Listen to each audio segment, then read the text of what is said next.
அனைவருக்கும் வணக்கம். இறைவன் திருவருளால் அனைவரும் நலமுடனும் வளமுடனும் வாழக. இப்போது நம்ம எடுத்துக்கொண்டுள்ள தலைப்பு என்னென்னா, அதாவது நம்ம முன்னோர்கள் நம்ம பண்பாட்டு விஷயத்தில் ஒன்று அந்த திருமாங்கல்யம் அணிகிறதும் மெட்டி அணிகிறதும். அது எப்போ அப்படின்னு பார்த்திங்கன்னா, திருமணத்துக்கு பிறகு தான் இதை நம்ம அணிகிறாங்க. நம்ம பெண்களுக்கு அந்த திருமணத்துக்கு பிறகு அணியக்கூடிய அந்த திருமாங்கல்யம், அந்த மெட்டி, இது ரெண்டும் திருமணத்துக்கு அப்புறம் தான் பயன்படுத்துறது அப்படிங்கிற மாதிரியான ஒரு விஷயம். அது ஏன் திருமணத்துக்கு அப்புறம் அப்படின்னா, திருமணத்துக்கு அப்புறமா தான் நம்ம சில விஷயங்கள் நம்ம வாழ்க்கையில் நடக்கணும் அப்படிங்கிற மாதிரி இருக்குது.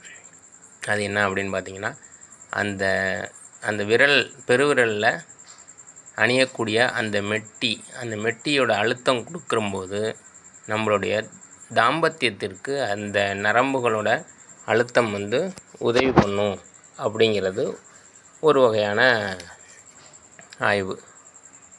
இது அறிவியல் பூர்வமாகவும் எடுத்துக்கலாம், ஆன்மீகப்படியும் நம்ம முன்னோர்கள் அதை அந்த விரலில் அதை அணிகிறதுக்கு அந்த வெள்ளி அப்படிங்கிறது இன்னொன்று பார்த்திங்கன்னா அது சுக்கிரனுடையது. அது வெள்ளியில் தான் அணியணும். மற்ற எந்த நம்மள்கிட்ட காசு பணம் இருக்குது அப்படிங்கிறதுனால வேறு காஸ்ட்லியாக தங்கம் அப்படிலாம் அணியக்கூடாது. அது வெள்ளி. சுக்கிரன்னா அந்த தாம்பத்தியத்துக்கு உரிய கிரகம். அந்த வெள்ளியில் தான் அதை அணியணும். அந்த விரலில் அது பட்டு அது தூண்டப்படணும். அப்போ அந்த தாம்பத்திய குறைகள் நீங்கும் அப்படிங்கிறது ஒரு விஷயம். ரெண்டாவது என்னென்னு பார்த்திங்கன்னா, திருமாங்கல்யம்.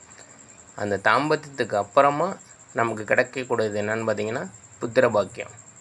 அந்த புத்திர பாக்கியத்துக்குரியவர் யாருன்னு பார்த்திங்கன்னா குரு. அந்த குருவோட காரகத்துவம் புத்திரஸ்தானம், புத்திரன் கொடுக்கக்கூடியவர். அவருக்குரிய அந்த மஞ்சள் கயிறில் அது இருக்கணும் நம்மள்கிட்ட. அதே மாதிரி அந்த தங்கம் அப்படிங்கிறதும் குருவுக்குடையது. குரு புத்திரக்காரன். அப்போ இது ரெண்டும் பார்த்திங்கன்னா ஒன்றோட ஒன்று தொடர்பு இருக்கிற மாதிரி இருக்கும். இது திருமணத்துக்கு அப்புறம் நம்ம அணியக்கூடிய ரெண்டு விஷயம். இதில் இன்னொரு முக்கியமான விஷயம் என்னென்னா, அந்த திருமாங்கல்யம் எப்படி அணியணும் அப்படின்னு பார்த்திங்கன்னா, கிட்டத்தட்ட நமக்கு அடிவயிறு, அதாவது அந்த தொப்புள் அப்படின்னு சொல்லக்கூடிய அது வரைக்கும் அதோட உயரம் இருக்கணும். அந்த இடத்துக்கிட்ட படுற மாதிரி இருக்கணும் அப்படிங்கிறது ஒரு சாஸ்திரம். சில பேர் ஸ்டைலாக போட்டுக்கிறது, கழுத்தோடு போட்டுக்கிறது அப்படிலாம் இருக்கக்கூடாது. அதுக்குன்னு ஒரு உயரம், அந்த உயரத்தை கரெக்டாக வச்சோம்னா அந்த இடத்துகிட்ட போய் படணும். அப்போ அந்த கர்ப்பப்பை இருக்கிற இடங்களில் படும்போது அந்த புத்திர குறைகள் நீங்கும், நல்ல ஒரு புத்திர பாக்கியம் கிடைக்கும். இது நம்ம காலப்போக்கில் நிறைய பேர் ஸ்டைலாக மாற்றிக்கிறது, சின்னதாக போட்டுக்கிறது இப்படிலாம் மாறிடுச்சு.